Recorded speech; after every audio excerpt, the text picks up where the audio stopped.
Hear the word of the Lord from Ephesians chapter 4, verses 7 through 12. Again, I saw something meaningless under the sun. There was a man all alone.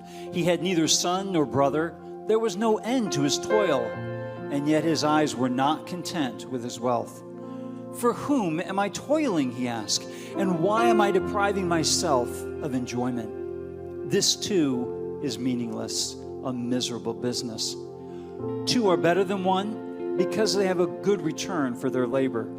If either of them falls down, one can help the other up. But pity anyone who falls and has no one to help them up. Also, if two lie down together, they will keep warm. But how can one keep warm alone? Though one may be overpowered, two can defend themselves. A cord of 3 strands is not quickly broken. These words are true, and they can be trusted.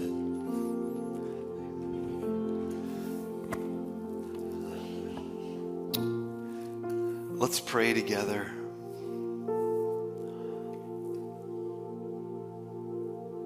Community, friendship. God, even having like a best friend. I am very aware of the loneliness epidemic that you read about in the news. I'm very aware of even Next Steps cards that our own local church turns in. And this is a time in history where people long for friendship and they just struggle to find it. Real, true friendship. God, I ask in your name that you would maybe reveal in us any things that might be preventing us from stepping into deeper community.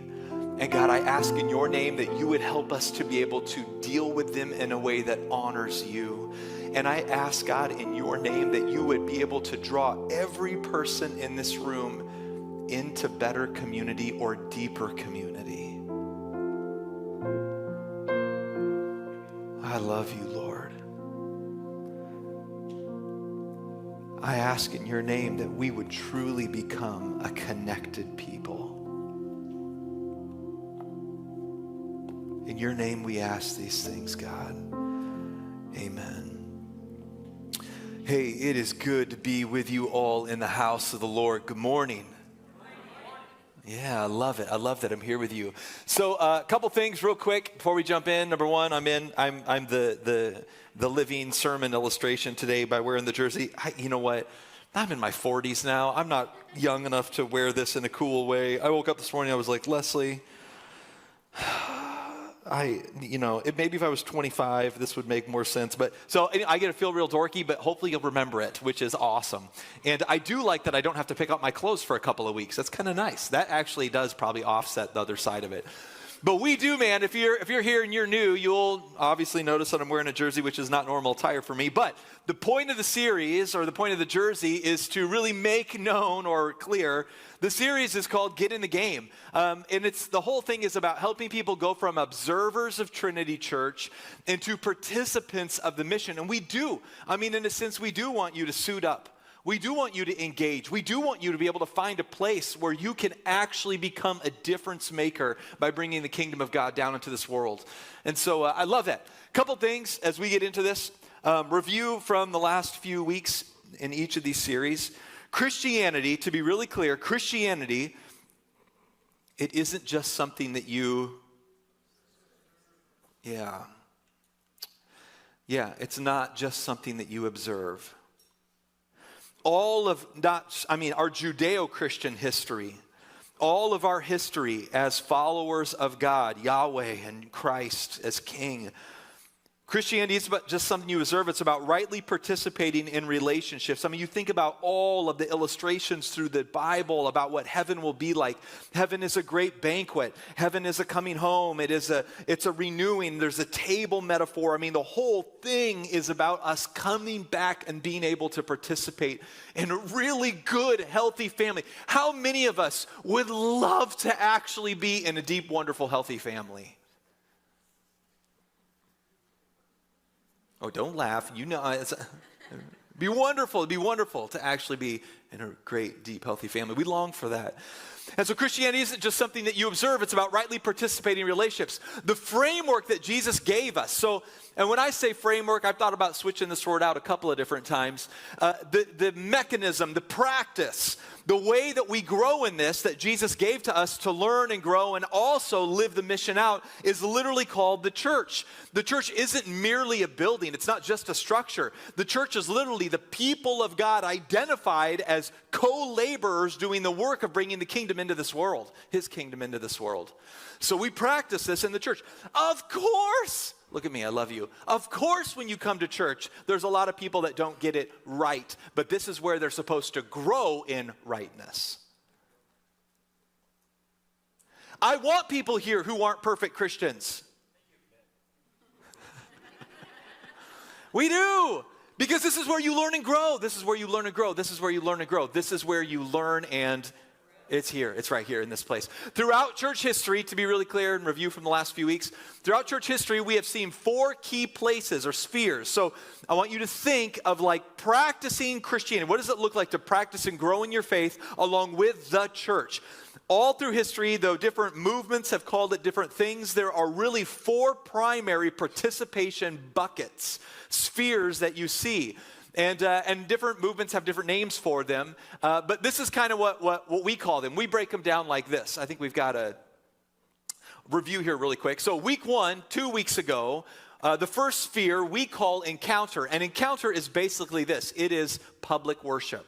And so a quick little review from 2 weeks ago. You can download the sermon online if you want to hear the whole thing. But the bottom line is this. You need the faith in the room. You need the faith in the room. My friends, you need to be around people who have been healed. You need to be around people who have seen broken relationships restored. You need to be around people who actually believe in the power of prayer when you're at low times and feel like you don't. You need to be around people who worship from their heart. You need to be around people who worship with their mind. You need to be around people who have overcome seasons of doubt. You need the faith in the room. Being in public worship together with other believers is one of the core first spheres of growing in the community of God that we call the church. The second one that we did last week, we call Discover. So week 2 is Discover. And Discover is basically this. I want you to participate in the life-giving purpose of the church. So Discover is suit up, right? Don't just observe the church. Don't just be around the faith of other people. You actually help the church that you're a part of bring the kingdom of God down to this planet. So now you find a place that matches your gifting and the needs of the church. And the way we do Discover, we talked about this in detail last week. You can go watch the sermon online, Encounter Trinity Media tab. But the way we do it is we have a class called Discover that we offer. And in that class, we share the current needs of the church, the ministries that we're working on, and we go through a little self-discovery of how God has crafted you. And we want to match the needs of the church with your calling that you might suit up and participate in bringing the kingdom of God down too. So the second sphere that you see all through church history is participating in the kingdom work alongside other believers. So week number 2, Discover. And then week number 3, this week, is going to be connect. And so we're going to talk about what it means to connect relationally. So think of it, first sphere is corporate worship. You need the faith in the room. Second sphere, you serve along with people. You live in these. You continually live in those spheres. The third sphere that you engage with is about relational intimacy, being in good relationship with other believers. My grandpa is awesome. I've talked about him so much over the years. My parents are absolutely amazing, and especially my mom watches regularly online. Hi, Mom. My parents are wonderful, and they really provided for us in a significant way, and by their own admission. I'm not saying anything that would embarrass them. But by their own admission, my parents were literally very busy. They're both very driven, successful people.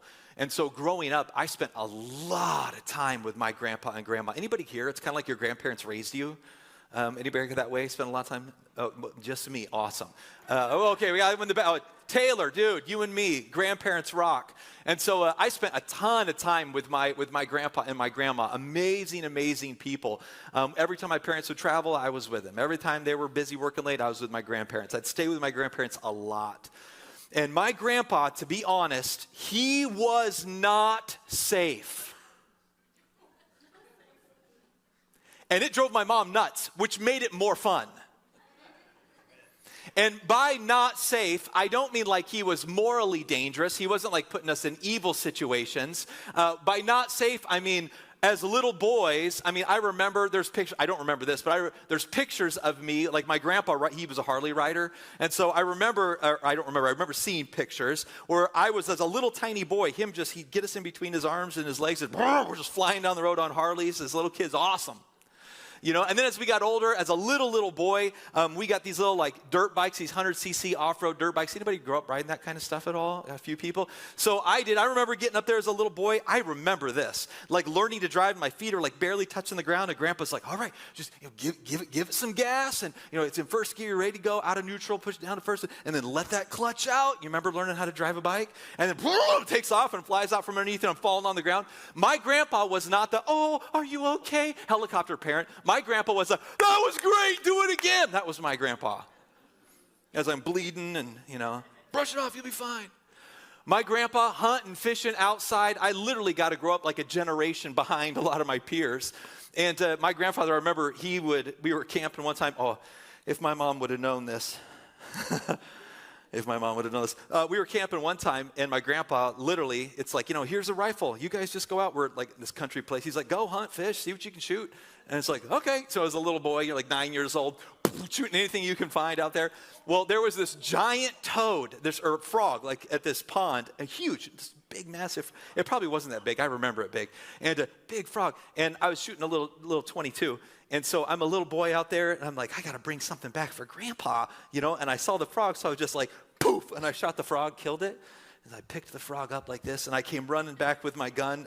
I needed hunter safety course really bad. And I come running back, I'm like, Grandpa, look what I got. I'm hanging this frog. He literally goes, bring it here, we're eating it tonight. I'm not kidding. And so right there, Grandpa cut the legs off, we put him on. Grandpa was not safe, he was so much fun. All of the hunting trips, all of the conversations, all of the motorcycles, it was just wonderful being with him. And I discovered this, are you ready? When my grandpa died, the adventure part of my heart kind of died too. Right? Over the years after Grandpa passed away, I realized he was drawing out of me a level of adventure that would not come out of me if there wasn't a Grandpa there. And over the years, as Grandpa was he passed away, and that was a hard season. In fact, I don't know if you've lost people you're very, very close with. When my grandpa died, I actually felt nothing for like a few months. Just nothing. I even helped lead the funeral. Didn't cry, nothing. It was just I remember leaving and I was like, wow, I feel like I'm supposed to be sad, but I just don't feel nothing. And then about 4 or 5 months later, I was driving down the road and it just hit me and I lost it. But over the years after Grandpa's passing, eventually, when I first started in youth ministry, I drove a CBR, like a race motorcycle as a youth pastor. And over the years, I no longer owned a motorcycle. I haven't been hunting in I don't even know how long. We still camp with the kids a little bit, but it's really benign, mom-approved camping.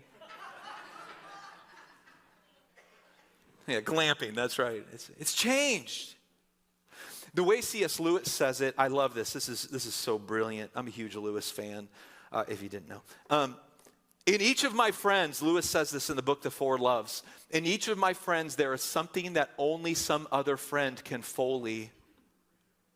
Yeah.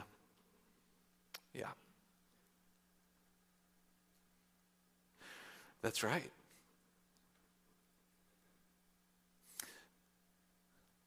And the truth is, there's probably people in this room, you've lost loved ones. And it's not that you just miss them. You miss the part of you that they would bring out also. Lewis is right. C.S. Lewis goes on to say this in this book. By myself, I am not large enough. What an amazing statement. By myself, I am not large enough to call out the whole man into activity. I want other lights, other people, right? I want other lights than my own to show all his facets, talking about drawing stuff out of a friend or what the friends draw out of him. There's a whole cool context to that I don't have time to go into. But that's it. That's the bottom line. Maybe the way to say it really clear is this. Oh, man. God designed you with unique attributes that don't fully come alive without.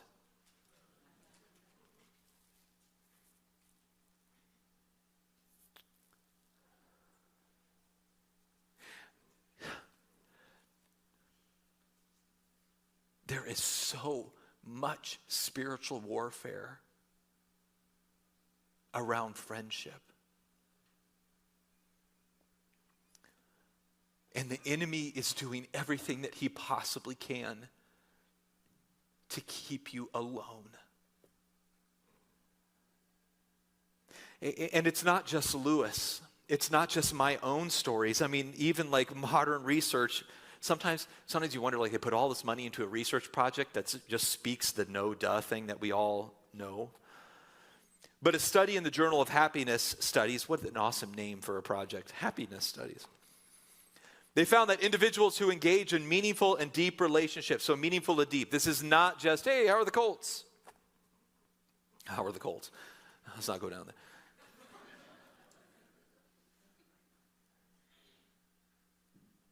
Individuals who engage in meaningful and deep relationships report much higher levels of happiness than those who only engage in small talk. Vulnerable, deep conversations, like we were talking about life, what's really in you, they provide environments that are, this project says, they are crucial for our overall health and well-being. They're crucial for it. Don't just take my word for it. Don't just take C.S. Lewis's word for it. Don't just take the research for it. Let's look at Ecclesiastes 4:7-12 again. Again, I saw a vanity under the sun, one person who has no other, either son or brother, yet there is no end to all his toil, and his eyes are never satisfied with riches, so that he never asks, for whom am I toiling and depriving myself of pleasure? I mean, like, just pause and think about this for a moment. You could become unbelievably wealthy and influential, and if you don't have people close in your life, it's like, why? Why? What is the point of any of this?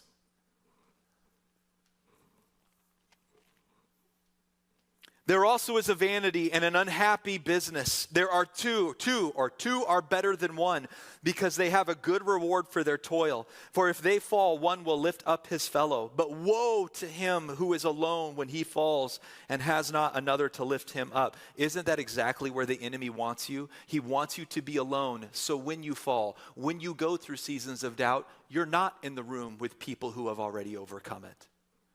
The enemy wants you worshiping alone. If he can't steal your heart, he's going to isolate it. If Satan can't steal your heart, he's going to isolate it. Think of all the stories in the Bible. If Satan can't steal your heart, he's going to isolate it. But woe to him who is alone when he falls and has not another to lift him up. Again, if two lie together, they keep warm.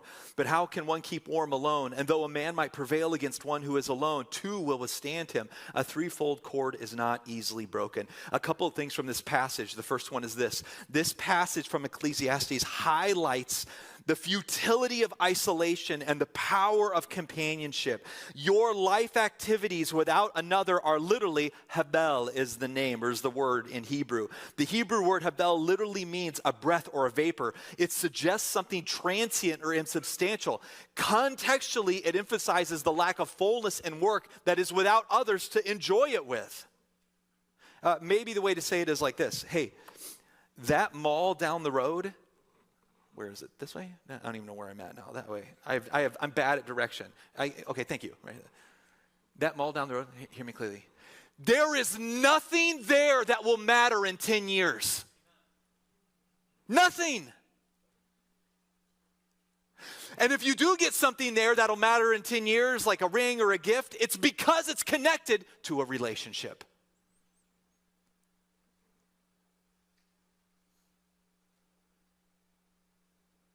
God made you that way. There is a mountain of spiritual warfare over you connecting with other people in meaningful ways. I love the way Lewis goes on to say it in The Four Loves, the book I was referencing earlier. He says, I like the way Lewis talks. He has this way of saying things in an odd way that makes you think, and I find that fantastic. So he's confusing. That's why he's so great. Okay. Friendship is unnecessary. I love the way he starts this, right? Like he's just talking about how important friendship is, and then he says, friendship is unnecessary, like philosophy and like art is unnecessary. There's a huge sarcasm in this. Hopefully you can pick it up. It has no functional survival value. Rather, it is one of those things which give value to survival. Okay, so here's the way to maybe make that ultra clear in our modern context. You don't have to have another to eat. I mean, like seriously, you could be unbelievably wealthy. You can have all the money in the world. You can order in the best food from all around the world. And if you're eating all alone, your stomach is full and your heart can be empty. You don't have to have another to eat. You don't have to have another to breathe. Now, is there some situation where somebody has to pull you out of the water because you don't? Yeah, I'm just saying, in general, you don't have to have another to eat. You don't have to have another to breathe. You don't have to have another to see. You don't even have to have another to work and make money. But you can't eat. You can't breathe. You can't see. And you can't work to the full without another. Purpose and meaning are a fruit. Purpose and meaning are a fruit of deep friendship. Purpose and meaning are a fruit of deep friendship. This leads to an interesting thought. Now, I'll invite Jen up. She can make it pretty while I pull these ideas together.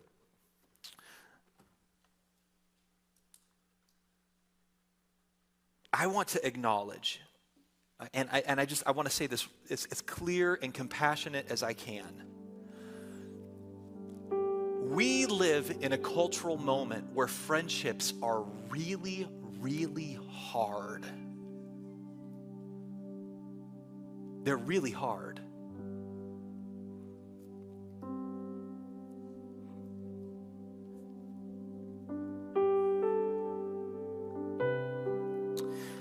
There was a study done on friendship formation. This was back in 2018, so not super long ago. And they were trying to help people wrestle with even the loneliness epidemic that was already beginning and has now since become much greater. And they landed on some of these. I'm just going to give you some of these thoughts. You ready for this? Casual friends. So like for you to have a casual friendship where you're like, yeah, I like them. They're pretty cool. It requires about 50 hours of engagement together. 50 hours of engagement together.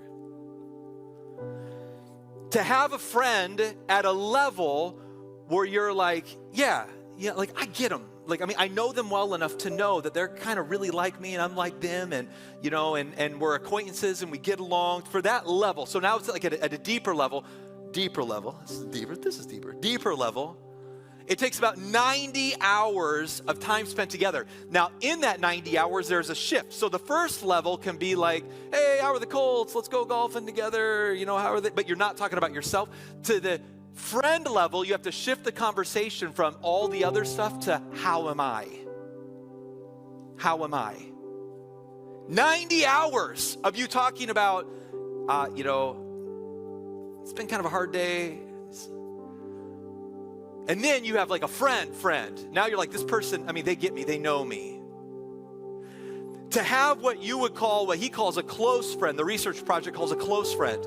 And here's what we mean by close friend. Okay, have you ever been in a small group? I know you have, where this happens. You're like, hey, we're all meeting together, this is awesome, having dinner, it's fun. And everybody starts like sharing prayer requests, and then it comes to the one individual that's actually honest. And they're like, I'm miserable. And the group meeting is like awkward, you know, oh, wow, that's really weird, you know. To get to a level with somebody where they can literally call you on the phone and go, I'm miserable and awful. So like if somebody you kind of casually know calls you and says, I'm depressed and I'm miserable and I'm not doing well, you get off the phone and you turn to your wife and you're like, that was really weird. But to get to the level with somebody where nothing is no more awkward, now you really are heart with them. You're heart with them. They can call you and go, man, I'm depressed, I'm miserable, I'm not doing well. And instead of you naturally feeling, whoa, because it's like, we're not there. Instead of it feeling that way, now all of a sudden you're like, I'm with you, I'm there. Let's go to the hospital, I'll go with you. I'll come stay the night at your house if you're, whatever, right? Like I'll do whatever it takes to help you out. How do you get to that level? Are you ready for this? It takes about 200 hours of time together with real conversation about your life. 200 hours. Why is this so hard? Oh, if your small group meets twice a month, it'll take you 25 months or about 2 years to become casual friends. By the way, almost all of our groups meet twice a month. I'm not picking on 60 some groups, however many we have, right? In our Greater Trinity movement, 60 some groups. To get to like real friendship level, right? So now you're having meaningful conversations and really sharing. It takes about 3.5 years of meeting together if you're meeting every other month. All right, now if you want to have what you all say you want, if you want to have what everybody writes on the 1,000-some next steps cards that I read every year about friendship, right? If you want what everybody says they want, are you ready for this? If you want deep, where no more awkward, you really are connected and your situation really matters to the other people, you know how much time it takes? Well, if you meet twice a month, every other week, it will take you 8.5 years of gathering together. Okay, so this research project's really clear. In our current cultural moment, we are so transient.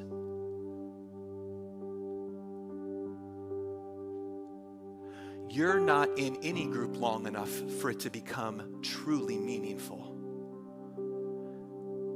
I shared this a number of years ago. I was talking with a lady, this is before I moved here, right before I moved here. I was talking with a lady, she was about just a little bit older than me, and she was going through her 5th divorce. 5. And she was sharing her heart and talking with me, and honestly what went through my mind was, after 3, it might be me. But I didn't say that out loud because I knew that would have been inappropriate. I know. This is why I need my wife to hold me accountable all the time. I know. If you knew the stuff that I hold back, my mind is very active.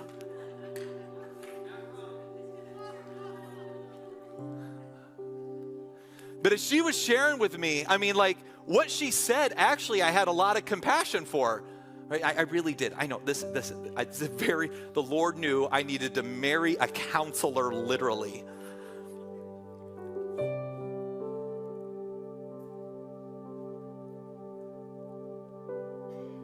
What went through my mind is she was desperately desiring real relationship.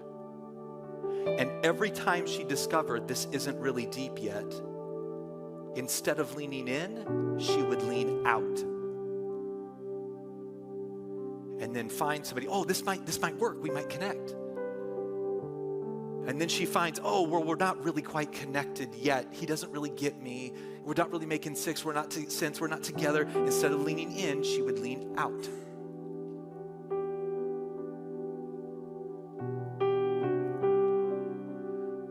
I mean, it might be job to job to job. It might be church to church to church. It might be small group to small group to small group. The way to say it really clear is this, and I know I'm gonna be really compassionate. I promise. My wife pre-read all this, and so I'm gonna be compassionate. You can thank her. She's way better. The way to say it is this. Before I get to the really heartfelt stuff, you cannot. I wish it was true, but you cannot relationally microwave the fullest version of you.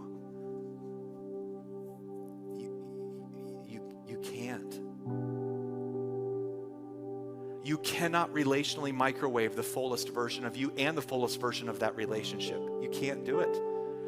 Okay, let me be clear. I wish you could. I wish you could. Time and commitment they are, let's be honest, that's a bummer. It's a bummer. It's a real bummer. All right, so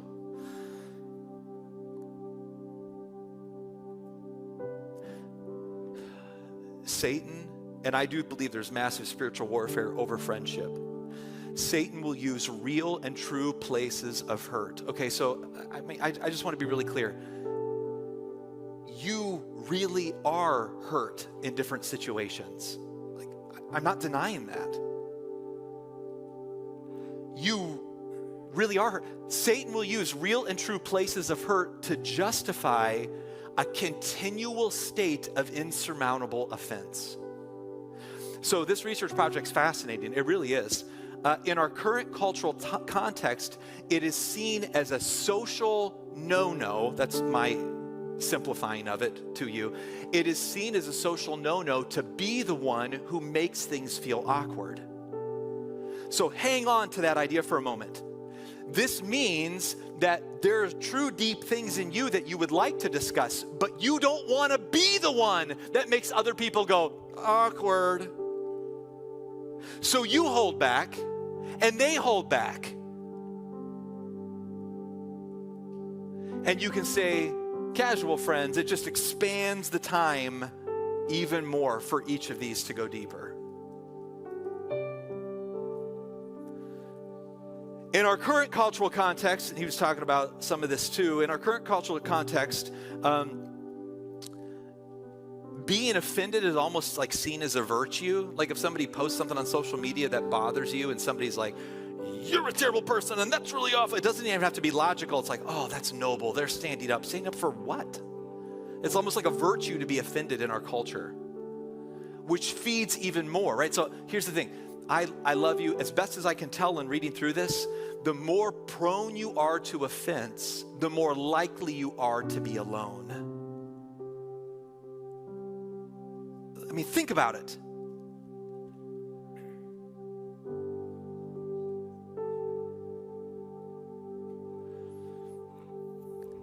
Hear me clearly. I'm not saying you should stay in every relationship. There are relationships that are terrible and you really need to get out of them or whatever, right? Like, I'm not saying you should stay in every relationship.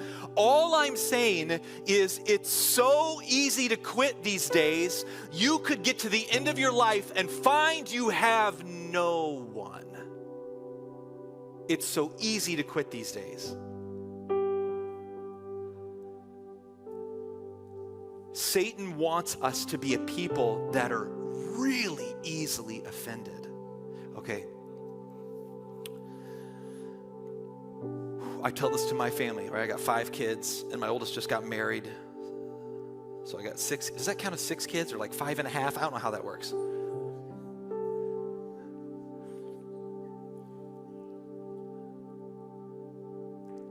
I tell my family all the time, at the dinner table, all the time. We gather as a full family often, and even our married kids come home quite a bit. And I look at the table, I'm like, hey, look at me. And I have a strong coach personality. I know I can be annoying sometimes. Coach was like, hey, look at me. Kids, look at everybody, look here, look here. We are a family that's hard to be offended. We are people who are hard to offend.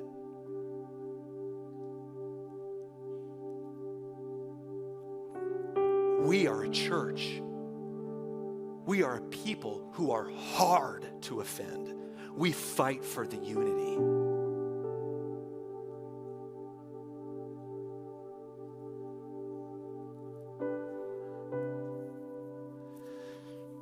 So where do we go from here? Tactically speaking, I just want to again acknowledge how hard this current cultural context is. This isn't just about church, it's the Western culture. This research project wasn't about church actually at all, right? It's just the Western culture. It's where we are.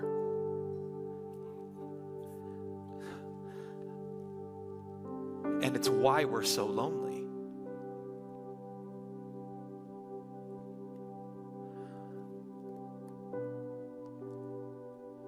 So you're probably sitting there thinking, great, what do we do now? Don't live, as I get ready to say this, just hit pause. Sometimes the pastor says things that, don't look yet, sometimes the pastor says things, oh, it's cheating, don't look up there either yet. Look here. Oh, yes, thank you. Sometimes the pastor says things and you're thinking in your mind, that is way easier said than done. Yes. This is way easier said than done. Way easier said than done.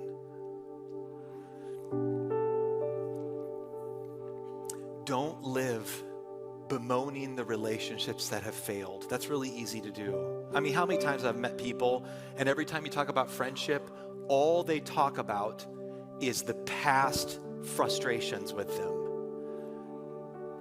There's a place for that. There's counselors for that. Yes, it's good to do that. I'm not saying don't do that.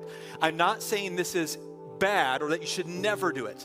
Yes, wrestle with the past failed relationships, because the truth is you might be a part of what's been making them fail. I love you. So yes, I'm not saying this is evil, but I'm saying a part of you, a part of your heart.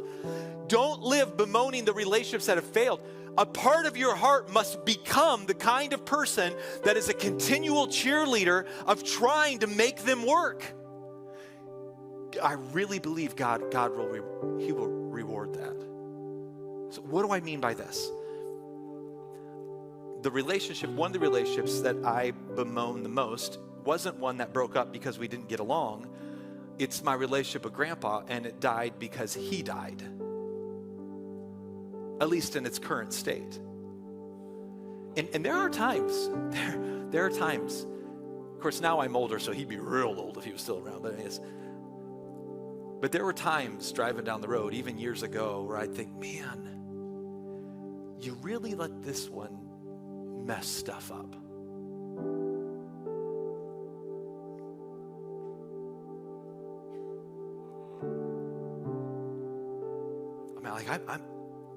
I in a sense, I do bemoan. I miss him. And I wish it wouldn't have played out the way it did. I mean, he wasn't safe, of course.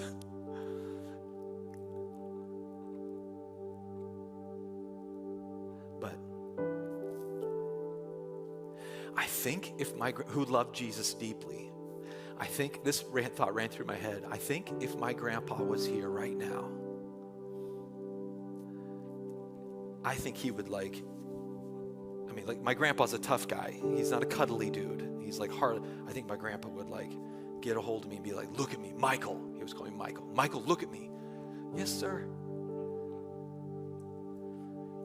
Don't spend your life missing me. Spend your life making more relationships that draw more good out of more people as many times as you possibly can. Yes, sir. Riley.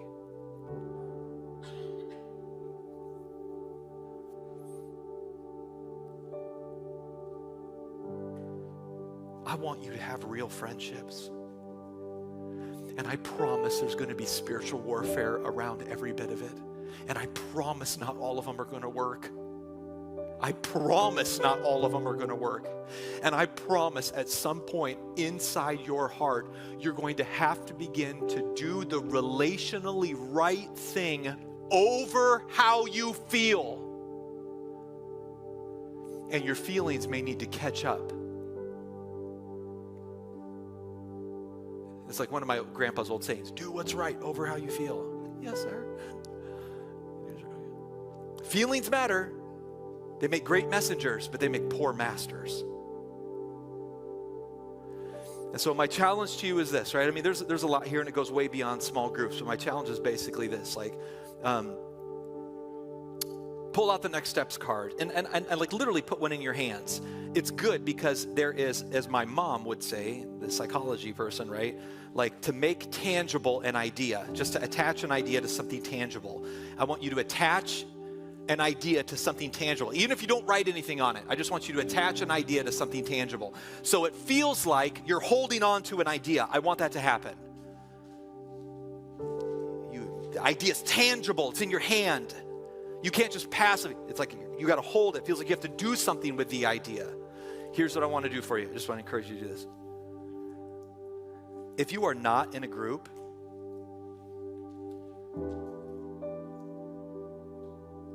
would you be willing to join one?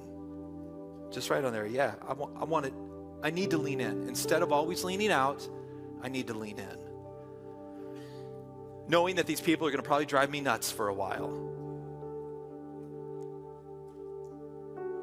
And maybe what you need to do is you just need to write down, I need to lean in. I want to join a group. Maybe for some of you, you're already in a group, and the most important thing you could do is just say, I commit to stay. I commit to stay in my group. That I might go from 1 year to 2 years to 3 years to 4 years. That I might go to 5 years to 6 years. That I might go to, I'm really depressed and miserable, and the people around me go, I got you. I want you to get to that level. You can't microwave it. So maybe for you, would you be willing to commit to a group? I would say try it out, like literally, lean in. And maybe for some of you, it is, I commit to stay in it.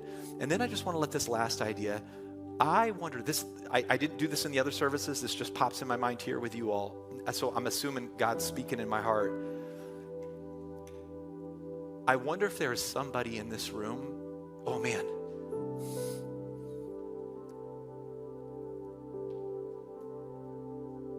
I wonder if there's somebody in this room, and though this sermon was about small groups and getting involved, there is a relational brokenness. It's making me emotional.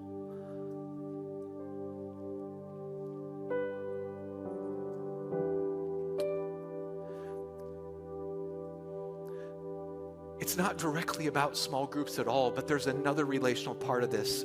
And today, it's like God woke something up inside of you. And there's another decision that you need to make. And if that's you, don't leave that on the table. Write it down. Talk to Mike or AJ or one of our pastors, Taylor, any of them. Don't leave it on the table. But I just feel super emotionally prompted to just say, I think there's somebody here who's, it's not even about small groups, it's something else. And I feel like the Lord wants to tell you, stop ignoring it, stop leaving it on the table, deal with it. Today's the day, deal with it. Lord, I love you, and gosh, I love these people so much, and I want them to not be lonely. And I know we live in a cultural moment where loneliness is it is the byproduct of an ethos that these people had no decision in whatsoever. But I ask in your name that you would help us to become the kind of people that can do deep relationships well. Speak to them in your name.